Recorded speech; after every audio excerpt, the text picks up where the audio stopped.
এটা কি কাবাব ভেরাইটিস আর এটা কি ডিম পোস্ট?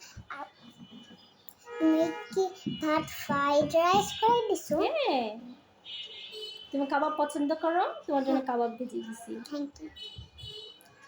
বিসমিল্লাহ। হুম, সুন্দর গ্রান আছে।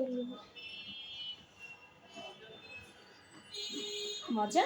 হুম তুমি ভাত ভাজা পছন্দ করো? হুম ডিম পোস্ট, হ্যাঁ। ডিম পোস্ট একটু খাও।